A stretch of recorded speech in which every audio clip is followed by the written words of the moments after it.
The music stopped on a quiet Wednesday in December 2025. Steve Cropper, the man they called the Colonel, took his final breath in Nashville at 84 years old. He left behind legendary guitar riffs, but he also left something else. He left a fortune built on smart moves and hard lessons that has his family crying tears of overwhelming relief and gratitude. This is the story of the money, the music, and the man who secured his family's future. When the accountants looked at the books, the number was clear. Steve Cropper had an estimated net worth of $5 million. Now you might hear that number and think it sounds small compared to someone like Taylor Swift, but you have to understand where Steve came from. He came from a time when musicians got ripped off every single day. He came from an era where famous singers died with $0 in their pockets. For a guitar player from the 1960s to leave behind $5 million is a massive victory. It is a fortune. This money is tied up in smart investments. It is in real estate. It is in the rights to songs that will be played forever. His family is crying because they know the struggle he went through to build this. They know he worked 15-hour days in a hot studio in Memphis for years. They know he fought for every single penny. One of the biggest chunks of this fortune comes from a very smart purchase Steve made. In February 2017, Steve and his wife Angel decided to buy a house in Nashville, Tennessee. Nashville is known as Music City. It is where all the songwriters go. They found a beautiful spot. It was a massive house. It was 5,500 square feet. It sat on 2 acres of land. It was plenty of room for a legend to relax. Do you know how much they paid for it? They paid about $304,000. That might sound like a lot of money to some, but for a mansion on 2 acres, it was a steal. Steve had a good eye. He knew value when he saw it. He didn't buy a flashy penthouse in New York City. He didn't buy a beach house in Malibu that would get washed away. He bought solid ground in Tennessee. Then, something crazy happened. The Nashville real estate market exploded. Everybody wanted to move there. Prices went up and up. By the time Steve passed away in December 2025, that same house was estimated to be worth $2.5 million. Think about that for a second. He turned $304,000 into $2.5 million just by living in his house. That is an increase of over 700%. It is the kind of return that makes Wall Street investors jealous. This house is now a sanctuary for Angel. It is paid off. It is safe. She does not have to worry about rent or mortgages. She has a multi-million-dollar asset that belongs to her. When the family looks at that house, they see Steve's wisdom. They see how he protected them. That is why they are emotional. He made sure they would always have a roof over their heads. But the house is just one part of the story. The real genius move happened in April 2016. Steve sat down with a company called Primary Wave Music Publishing. In the music business, owning your publishing is everything. It means you own the rights to the song itself. Every time a song is played in a movie, a commercial, or on the radio, the owner gets paid. Steve had co-written some of the biggest songs in history. He had a catalog that was like a gold mine. But waiting for royalty checks can be stressful. Sometimes they are big, sometimes they are small. Steve wanted security, so he made a deal. He sold his music publishing catalog to Primary Wave. We do not know the exact dollar amount of the check they wrote him, but deals like this for legends like Steve usually run into the millions. He sold the rights to hits like Sittin' on the Dock of the Bay, In the Midnight Hour, and Knock on Wood. Why was this so smart? Because he took the money up front. He got a lump sum of cash that he could use to invest and enjoy while he was still alive. He used that money to buy the house in Nashville. He used it to set up trust funds for his kids. He did not wait until he was too sick to enjoy it. He made the move when he was still strong. He secured his family's future with one signature. Primary Wave is a big company. They know how to get songs into movies and commercials. They promised to market Steve's music aggressively. This meant that even though he sold the publishing, his name would stay famous. It was a win-win situation. To really understand why this fortune is so emotional, you have to go back in time. You have to look at the money Steve didn't get. You have to look at the tragedy of Stax Records. Steve started working at Stax in Memphis when he was just a kid. He was part of the house band, Booker T and the MGs. They played on everything. If you hear a soul hit from the 60s, Steve probably played guitar on it. He worked like a dog. He would get to the studio in the morning and not leave until late at night. He was writing songs, producing records, and playing guitar. He was building the Stax empire brick by brick. But Stax had a bad deal with a bigger company called Atlantic Records. It was a distribution deal. Buried in the fine print of that contract was a clause that said Atlantic owned all the master recordings. In 1968, Stax wanted to break away from Atlantic. They looked at the contract and realized the horrible truth. They had lost everything. Atlantic owned all their back catalog. All those hits by Otis Redding and Sam and Dave were gone. Stax did not own them anymore. Steve watched this happen. He saw his friends lose their life's work. It was heartbreaking. It was a financial disaster. Imagine working for 10 years to build something and then having a stranger take it all away because of a piece of paper. But Steve learned from it. He realized that while the recordings were gone, the songs still existed. The songwriter still got paid. Because Steve had fought to get his name on the songwriting credits, he was safe. He was not just a guitar player for hire, he was a creator. This lesson stayed with him forever. It is why he was so careful with his money later in life. It is why he made that deal with Primary Wave. He swore he would never let a record label take advantage of him again. His family cries today because they know how close he came to losing it all and how hard he fought to keep it. Let's talk about the music that made the money. It started with a happy accident. The song was Green Onions. It was 1962. Steve was in the studio with Booker T. Jones, Al Jackson Jr., and Louis Steinberg. They were supposed to be recording a jingle or backing up a singer named Billy Lee Riley. But the singer was late. They were bored. They started jamming. Booker T started playing a riff on the organ. Steve joined in on his Telecaster guitar. The owner of the studio, Jim Stewart, was in the control booth. He hit the record button. He liked what he heard. He told them, "That's a hit." They didn't even have a name for it. They decided to put it out as a B-side to another song called Behave Yourself. But the radio DJs had other ideas. A DJ in Memphis flipped the record over and played Green Onions. The phone lines lit up. People went crazy for it. It was an instrumental. No singing, just a groove. It went to #1 on the R&B charts. It sold over 1 million copies. It became Steve's first gold record. That song is still played today.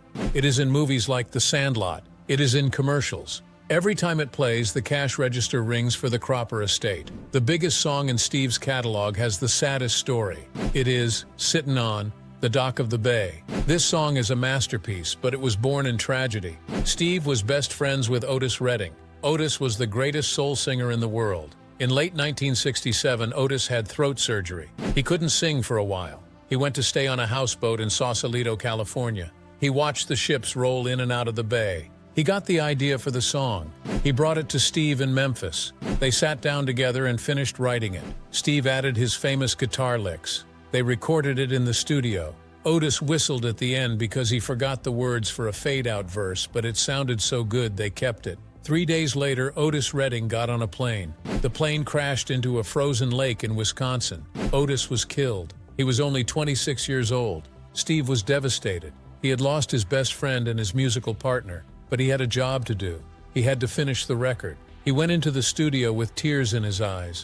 He mixed the song. He added the sound of seagulls and crashing waves to set the mood. He released the song in January 1968. It shot to #1.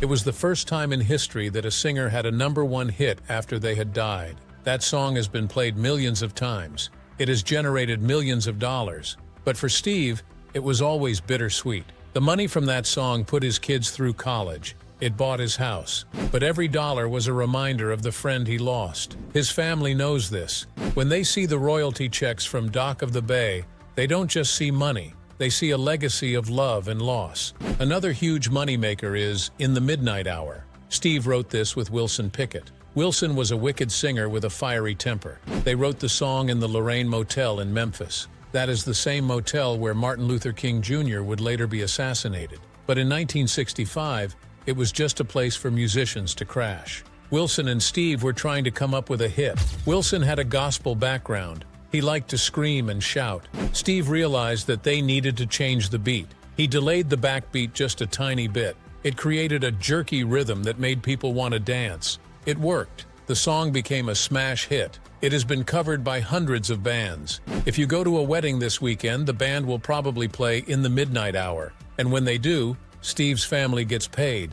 It is a gift that keeps on giving. Then there is Soul Man. This song was by Sam and Dave. Steve didn't write it. Isaac Hayes and David Porter did, but he made it famous. In the middle of the song, the singer Sam Moore shouts out, "Play it, Steve!" Then Steve plays a sliding guitar lick that sounds like a zipper. He used a Zippo lighter to make that sound. That shout-out made Steve famous. Kids all over the world heard his name on the radio. It made him the first guitar hero of soul music. It proved that you didn't need to play a million notes to be great. You just needed to play the right ones. Steve was a practical man. He knew that instruments were tools, but he also knew they were valuable. He didn't collect cars. He drove regular cars like a Mitsubishi SUV, but he collected guitars. He was famous for playing a 1963 Fender Telecaster. Today, a regular 1963 Telecaster can be worth $35,000. But Steve's personal guitars are worth way more. They are pieces of history.